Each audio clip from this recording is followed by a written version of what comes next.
जय श्री कृष्णा। राधे राधे। आइए दोस्तों, आज की इस कहानी में जानते हैं क्यों होते हैं बजरंगबली अपने भक्तों से रुष्ट।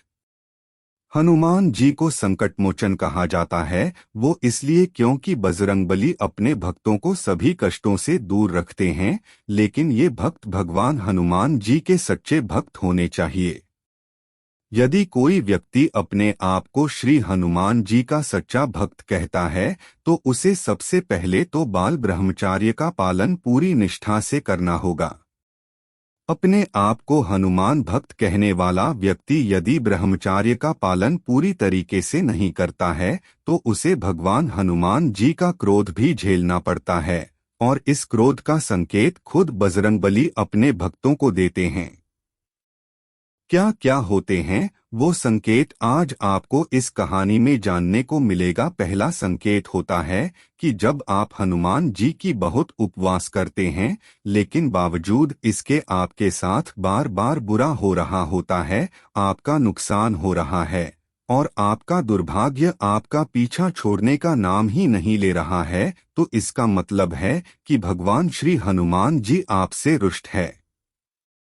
वह सब कुछ देख रहे हैं कि आप कितने परेशान हैं, लेकिन वो आपकी इसमें कोई मदद नहीं कर रहे हैं। इसका साफ मतलब है कि भगवान हनुमान आपसे नाराज हैं। अगर भगवान श्री हनुमान जी आपसे रुष्ट हैं तो वो इसका संकेत आपको स्वप्न के माध्यम से भी देते हैं। अगर आपको सपने में वानर क्रोधित दिखे या फिर अगर सपने में आपके आसपास कई सारे वानर उछलते कूदते नजर आएं तो इसका मतलब है कि भगवान श्री हनुमान जी आपसे क्रोधित हैं। इसके बाद अगर सपने में आपको कोई वानर काट ले तो इसका भी मतलब ये है कि भगवान श्री हनुमान जी आपसे रुष्ट हैं और वो आपको पहले चेतावनी दे रहे हैं कि अपनी गलती को सुधारें। इसके बाद अगर वास्तविक जीवन में भी आपके घर में या फिर आपके आसपास कई सारे वानर आ जाएं और आपका नुकसान करने लगे या फिर आपको काट लें तो इसका भी मतलब होता है कि भगवान श्री हनुमान जी आपसे रुष्ट हैं। इसके बाद अगर आप अपने सपने में बजरंगबली हनुमान जी प्रतिमा को क्रोधित रूप में दिखते हैं तो इसका मतलब है कि बजरंगबली आपसे उदासीन है। वहीं अगर आप सपने में देखते हैं कि बजरंगबली जी के सामने आप हाथ जाड़े खड़े हैं और उनके आगे प्रार्थना करते करते रो रहे हैं, लेकिन बावजूद इसके बजरंगबली जी आपकी किसी भी प्रार्थना का जवाब नहीं दे रहे हैं, तो इसका भी मतलब है कि भगवान श्री हनुमान जी आपसे रुष्ट हैं और वह आपको संकेत दे रहे हैं कि यदि आप अपनी गलती को नहीं सुधारेंगे तो आपका दुर्भाग्य जल्द ही शुरू हो जाएगा। इसके साथ ही अगर आप वास्तविक जीवन में श्री हनुमान जी की पूजा कर रहे हैं, पाठ कर रहे हैं या फिर प्रभु श्री राम के नाम का जाप कर रहे हैं और ऐसा करते समय अगर आपकी पूजा बार बार बीच में खंडित होनी शुरू हो जाए, दीपक बुझना शुरू हो जाए या फिर राम के नाम का जाप करते समय माला टूट जाए, तो ये इस ओर इशारा करता है कि कुछ बहुत गलत घटने वाला है और बजरंगबली आपको आपके कर्मों के लिए चेतावनी दे रहे हैं। अब बात करते हैं कि आखिर क्यों भगवान श्री हनुमान जी आपसे रुष्ट होते हैं। कई बार ऐसा होता है कि जाने अनजाने में या फिर जानबूझकर इंसान वो गलती कर बैठता है जो उसे कभी नहीं करनी चाहिए, जिससे भगवान श्री हनुमान आपसे रुष्ट होते हैं। भले ही भगवान श्री हनुमान जी के भक्त आज अरबों की तादाद में हैं, लेकिन इनमें से बहुत ही कम लोगों को ये मालूम है कि भगवान श्री हनुमान पूर्ण तरीके से अपने भक्तों द्वारा सात्विकता का पालन करने की उम्मीद रखते हैं, क्योंकि वह खुद भी पूर्ण रूप से बाल ब्रह्मचारी हैं।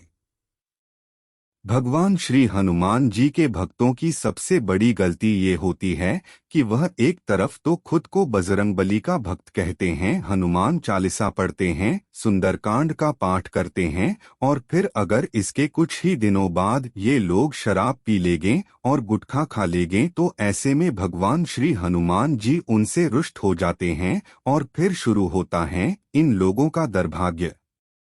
इसके साथ ही अगर आप ब्रह्मचर्य का पालन सही तरीके से नहीं करते हैं तो भी भगवान श्री हनुमान जी आपसे रुष्ट होते हैं। यानी कि आप एक तरफ तो भगवान श्री हनुमान की पूजा कर रहे हैं और दूसरी ओर आप किसी महिला को गलत तरीके से देख रहे हैं, तो भी इससे भगवान श्री हनुमान जी अत्यंत क्रोधित होते हैं, क्योंकि बाल ब्रह्मचारी होने के कारण भगवान श्री हनुमान जी कहते हैं कि उनके भक्तों को सभी महिलाओं में या तो माता या फिर बहन दिखाई देनी चाहिए, लेकिन अगर कोई हनुमान भक्त ग्रस्त जीवन में है तो उसके लिए कहा जाता है कि उसे अपने पत्नी के अलावा किसी भी पराई औरत को गंदी नजरों से नहीं देखना चाहिए, उसे हर पराई औरत में माता या बहन दिखाई देनी चाहिए। अगर वो व्यक्ति अपनी पत्नी के अलावा किसी अन्य स्त्री के साथ संबंध बनाता है तो भगवान श्री हनुमान उस पर क्रोधित हो जाते हैं और बस उसी वक्त से उसका बुरा वक्त शुरू हो जाता है। अगर आपसे कोई भी गलती जाने अनजाने में होती है तो भगवान श्री हनुमान जी आपको क्षमा कर देते हैं, लेकिन अगर ये गलती लगातार होती जाए या फिर जानबूझकर की जाए तो भगवान श्री हनुमान जी आपसे रुष्ट हो जाते हैं और इसके बाद वो आपको सबसे पहले चेतावनी देंगे और फिर आपको आपके कर्मों का फल देना शुरू करेंगे। भगवान श्री हनुमान जी द्वारा बार बार चेतावनी मिलने के बाद भी अगर कोई व्यक्ति नहीं समझता तो फिर भगवान श्री हनुमान जी उस व्यक्ति से हमेशा हमेशा के लिए रुष्ट हो जाते हैं और फिर कभी उस व्यक्ति पर अपनी कृपा नहीं बरसाते। जिनसे भगवान हनुमान रुष्ट हो जाते हैं उनका काम बिगड़ना शुरू हो जाता है, कोई भी काम नहीं बनता है, स्वास्थ्य खराब होना शुरू हो जाता है, कर्जा चढ़ना शुरू हो जाता है। ऐसे में भगवान श्री हनुमान जी को मनाने के लिए सिर्फ एक ही रास्ता बचता है और वो है प्रभु श्री राम की पूजा करना। सबसे पहले आप हनुमान जी को अपना गुरु बनाएं और फिर किसी भी एक समय में प्रभु श्री राम की पूजा करें और उनके नाम का जाप करें। ऐसा करने से भगवान श्री हनुमान जी प्रसन्न होते हैं और वो अपनी कृपा आप पर बनाए रखते हैं।